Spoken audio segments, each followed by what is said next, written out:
Georgia's senators. This is Americus, Georgia, July 7th, 1962. The Marvin Griffin kickoff. Stand up, senators, and let us all see you.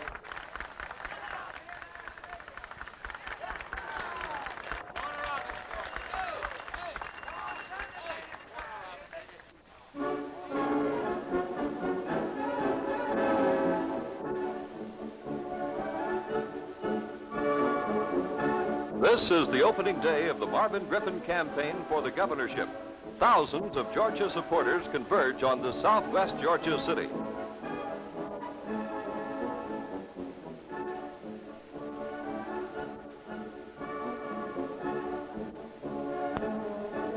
The motorcades come from every corner of the state. License plates show that virtually every county is represented.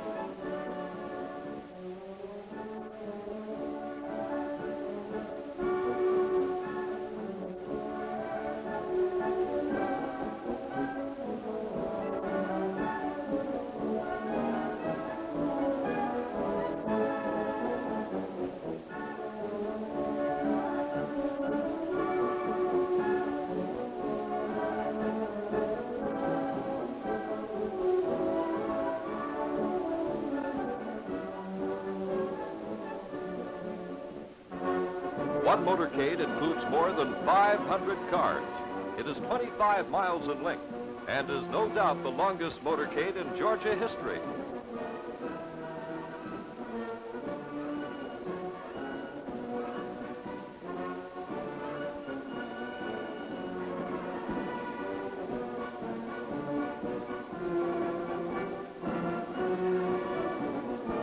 This is a sweltering July afternoon, but the crowd braves the sun to enjoy an old-fashioned Georgia barbecue.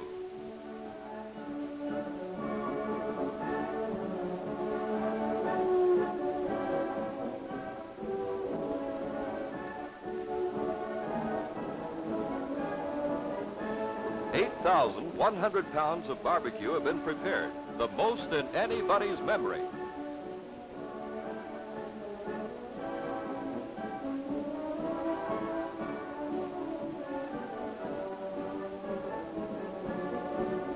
And now the great crowd overflows the grandstand and playing field of the Americus baseball park. Just look at it.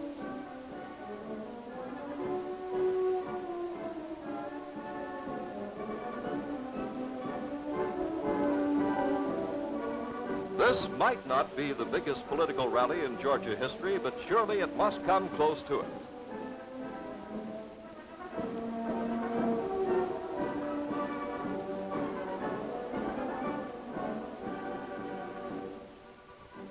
No doubt old Marvin was hoping for a big crowd, but I'll bet this is more than even he expected.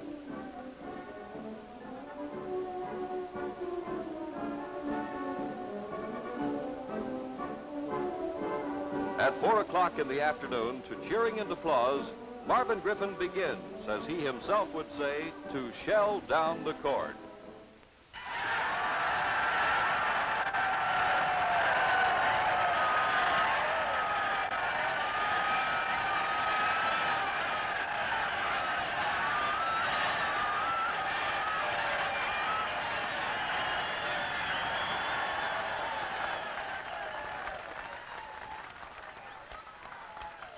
My fellow Georgians, today marks the beginning of an old-fashioned revival in Georgia politics. During the next 4 years, we are going to put some old-fashioned honesty, integrity, and morality in the government of old Georgia. We are going to start an old-fashioned revival in this state and in the South, and then we are going to take it to the nation. We are going to return to constitutional government, and we are going to eliminate government by the edicts of the federal judiciary. We are going to put honesty, integrity, and morality in the government of Georgia, not in just some fields, but in all fields. You can depend upon it that I shall appoint to public office men of unquestioned honesty and integrity, and I shall see to it that the employees of this state give you an honest day's work for a decent day's pay. I made some mistakes, my fellow Georgians, in my appointments before, but I will not make the same mistakes the second time.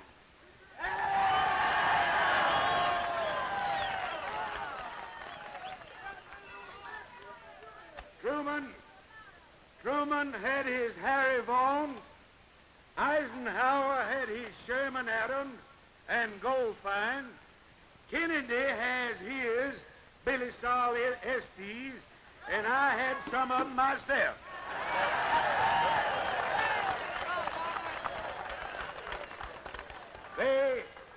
They got rid of theirs, and I have gotten rid of mine. I have no brothers-in-law, no uncles, no cousins, and no cronies to be rewarded, and I will have none.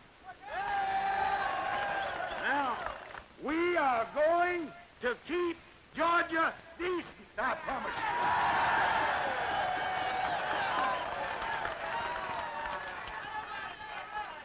When I was your governor, we kept the public schools of Georgia segregated and open.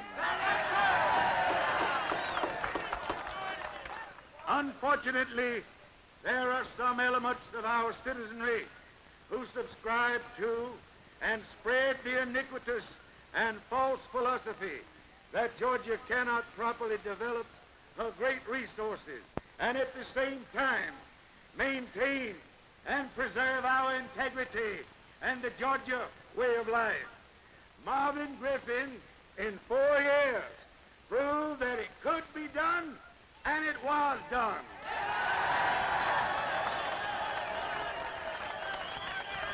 Marvin Griffin assures you that in the next 4 years, it shall be done again. During the past 4 years, this state has inaugurated a plan of token integration. This token integration is the first step towards massive race mixing in Georgia. Our sister states of South Carolina, Mississippi, and Alabama have had governors and are getting governors who've had the courage and were resolute. And my friends, the lily-livered word inevitable is not in their vocabulary.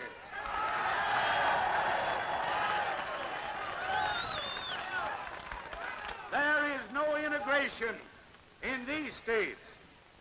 The destruction of state sovereignty and destruction of the rights of the individual have come only where the states furnished weak leadership, where the towel of surrender was thrown in, and in many instances, before the first shot was fired.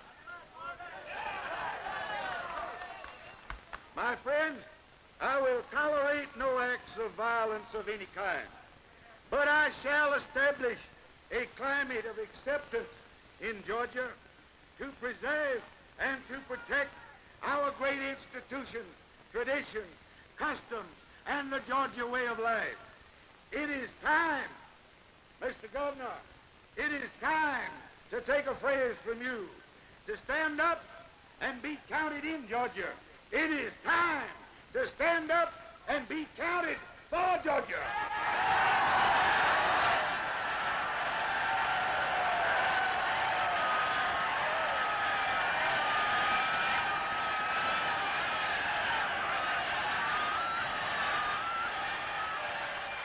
Now, my opposition keeps talking about running on his record.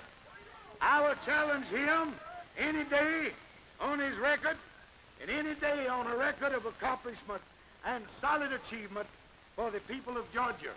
His record that he keeps talking about is not big enough for a tomtit to light on.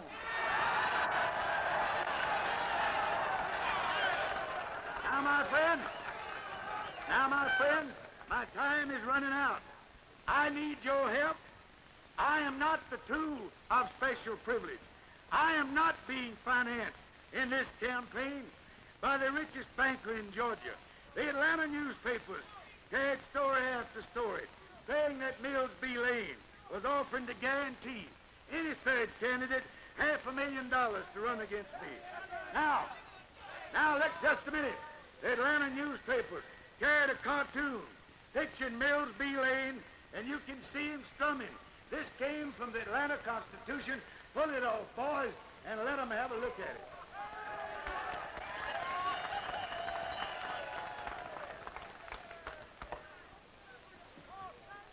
Now, as a result of this fellow's offer of $500,000, they got the third candidate in the race. They didn't like my position on segregation. They didn't like Garland Bird's position. Bo Garland had a heart attack. He suffered an unfortunate illness. But that leaves me and the third man theme. And I want you to help me work on him in old-style fashion.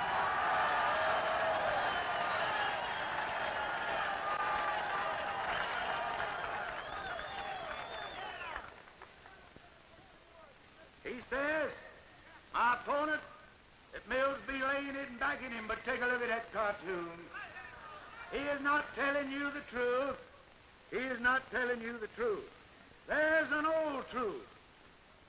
It goes like this. My friends and fellow Georgians, that he whose bread I eat, his song I sing.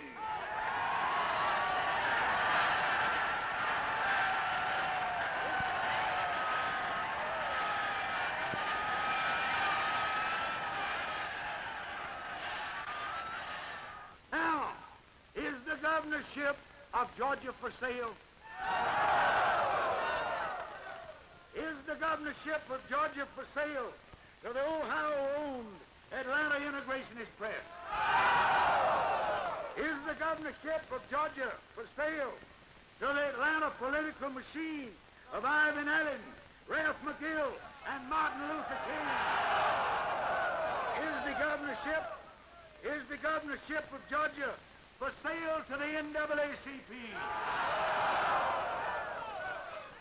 My fellow Georgians, is the governorship of Georgia for sale to anybody, any place, any time? The answer, of course, you have given in a resounding no. Are you with me in this campaign? Will you work for me? And on this question, put up your hand. Will you vote for me? Thank you, and God bless you and everyone.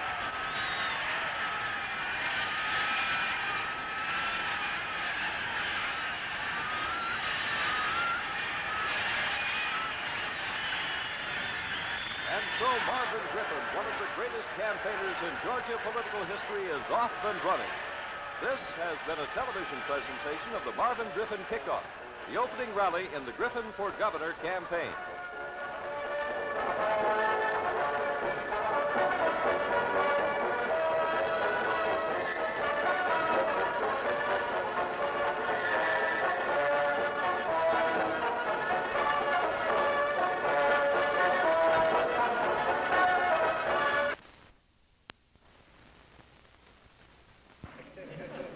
Now,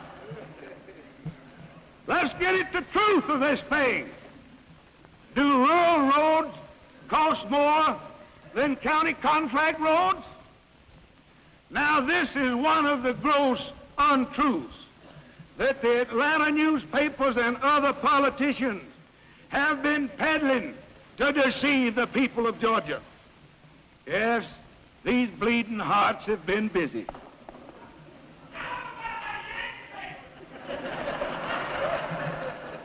In the first place,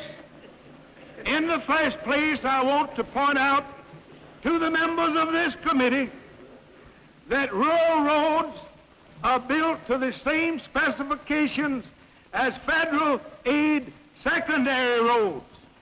Marvin Griffin, fighting governor, man of the people. Between 1955 and 1959, with Marvin Griffin as governor, Georgia makes more solid progress than ever before. This is the record of the Griffin years. Governor Griffin's inauguration, the state capitol is in a state of shameful disrepair. Long neglect by previous administrations has left the Capitol dome in a dangerous structural condition. The interior of the Capitol building is becoming shabby and unsightly. Clearly, remodeling and rebuilding are long overdue. Under Governor Griffin's leadership, the badly needed renovation is carried out. The dome is made structurally sound. The Capitol interior refurbished. Once again, Georgians can be proud of their state capitol.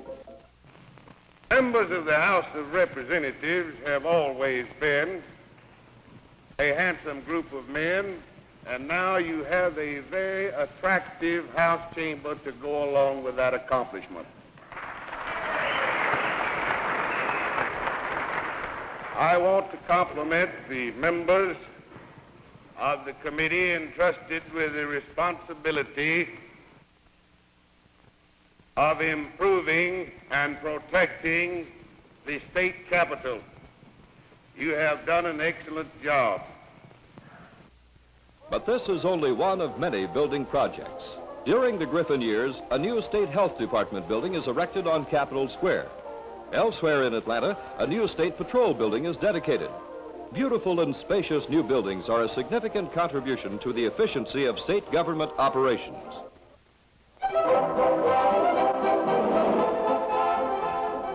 For decades, completion of the Stone Mountain Confederate Memorial is a dream shared by all Georgians. But every attempt to complete the memorial ends in failure. No progress is made until Governor Griffin gives the project new impetus. I am convinced that the purchase of Stone Mountain and adjacent property by the state and completion of the Confederate Memorial by a competent authority will be of everlasting benefit to present generation and to all future citizens of our state and the entire Southland.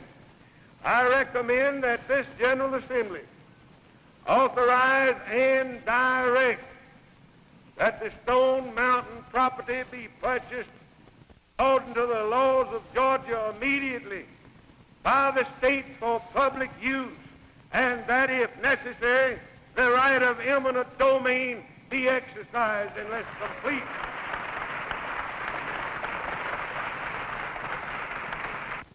Governor Griffin's recommendation gains quick support in the General Assembly. The DeKalb County delegation in the General Assembly, of which I am a member, is solidly behind Governor Griffin in his plan to make of Stone Mountain one of the leading tourist attractions in the South. By an almost unanimous vote, the General Assembly creates the Stone Mountain Memorial Association. As soon as the association officials are sworn in, Governor Griffin moves to buy the Stone Mountain property. Here is the check for the purchase price for the first 1,613 acres in the amount of $1,100,000. And I might say that this is one of the happiest days of my life. Boss, it's a wonderful world. Thank you. Thank you. And since Mr. Mills B. Lane now has the check, no, don't go away, Mills. I just want to convey this deed on to the chairman of the Stone Mountain Memorial Association, Mr. Matt McWhirter, and to say to him and to his distinguished colleagues who are entrusted with the responsibility of developing this great memorial and this great state park, that I'm just overjoyed, and I'm delighted and happy this morning to convey this deed for the property and wish you well. Thank you very much, Governor. The authority, of course, is indeed happy to have this land and be able to proceed with the development of the park, which we hope will be one of the greatest parks in the world. And we want to thank you for your full cooperation in this effort. Governor Griffin's interest in the Stone Mountain project continues. He visits the mountaintop with members of the Memorial Association. Well, I notice here, Scott, what is this cable car business you've got here? Is that a proposal too? Well, we hope, when funds are available, to have a cable car that will come up over the steep side of the mountain, such as they have in Switzerland and Europe.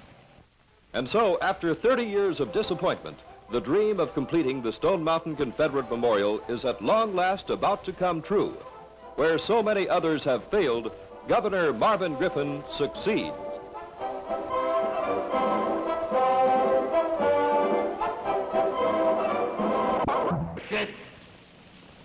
The construction of this market is perhaps one of the finest achievements of the Griffin administration. In 1957, construction begins on the $10 million new Atlanta Farmers Market. It is to be a gigantic facility covering 146 acres, and it is to be the finest farm produce market in the world. The new market is sorely needed. The old one, established in the mid-30s, is overcrowded and out of date. And so the construction proceeds. All sheds are of concrete and steel. A central administration building houses executive offices, a cafeteria, and other facilities. Rail lines are laid. Access highways are built. Finally, in January 1959, the work is all done, and the great new market opens to the farmers of Georgia and to the general public, providing a ready market for the products of Georgia agriculture. The Atlanta Farmers Market, one of the finest achievements of the Griffin administration.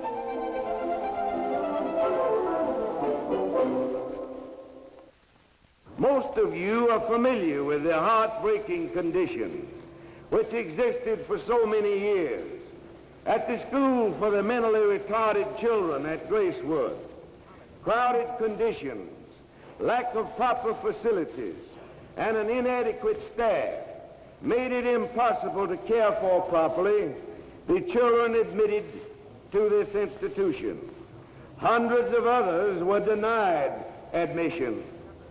All of that is being corrected now as rapidly as possible. Saddened by the plight of the children at Gracewood, and more so by the plight of those unable to gain admission to Gracewood, Governor Griffin moves to effect improvements. New construction includes a hospital building, 7 50-bed dormitories, and an 80-bed dormitory wing. Approximately $2 million is expended in an effort to improve treatment and training and to give new hope to a larger number of exceptional children. The Griffin administration also emphasizes construction of hospitals and health centers elsewhere. Taking full advantage of the federal Hill-Burton program, Georgia builds new health facilities in many different communities. Included in this humanitarian undertaking are 9 hospitals located at Warm Springs, Somerville, Colquitt, Forsyth, Cumming, Lawrenceville, Monroe, Dallas, and Jessup. Major additions have been built to existing hospitals at Brunswick, Albany, Gainesville, Franklin, Duluth, Greensboro, Thomasville, LaGrange, and Marietta. Health clinics have been completed, approved, or are underway in 19 communities, including Bainbridge, Talbotton, Madison, Alma, Lawrenceville, Dawson, Thomaston, Lafayette, Macon, Hinesville, Dahlonega, Adel, Reedsville, Meta, Forsyth, Cochran, Sylvania, Kirkwood, and Jonesboro. No longer must rural Georgians go to Atlanta or other large cities for hospital treatment. Adequate health services are brought within the reach of all during the Griffin years.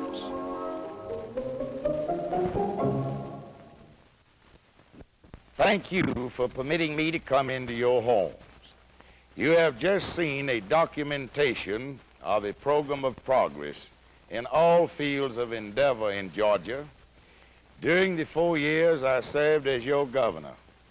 This is a true record of progress made in the fields of education, industrial development, agriculture, welfare, and tourist attractions. This is a program which brought progress and prosperity to our state.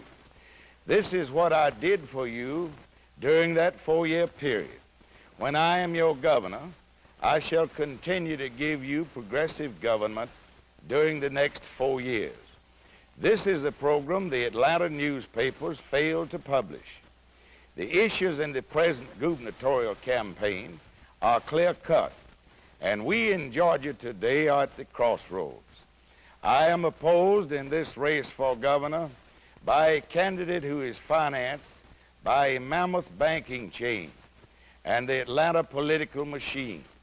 This Atlanta political machine consists of the mayor of Atlanta, the management of the Atlanta Constitution and Journal, and Martin Luther King. In short, I am running against an IBM computing machine consisting of Ivan, Bill, and Mills. I am making this fight for governor for the rank and file of Georgians against a machine which stands for special privilege, unlimited integration, total destruction of state sovereignty, and continuation of federal court encroachment. I shall march in this campaign under the flag of states' rights, preservation of our great institutions, traditions, and customs. I shall wage unrelentless war upon those who would destroy our Georgia way of life and make a shambles of the Bill of Rights of the Constitution of our nation. It is time for all white Georgians to stick together and to block vote. The political machine has promised to deliver the Negro block vote to my opponent. I shall be the governor of all the people of Georgia. I shall deliver a full measure of devotion to improving the economy of our state for both white and black. And I shall not surrender this state's way of life to the whims and the caprices of minority pressure groups. The office of governor is the highest office you are privileged to give any man. It is not for sale for money or for special privilege. None of us Georgians have as much money as Mills B. Lane, but there are certainly more of us. When I was elected in 1954, I had 8 opponents, and the votes were split between all 9 of us. This time, there are only 2 major candidates, and the votes will be split 2 ways instead of 9. I must have a clear-cut majority, and I must depend upon the white people for that majority, because Martin Luther King, Ralph McGill, and the NAACP are supporting my opponent.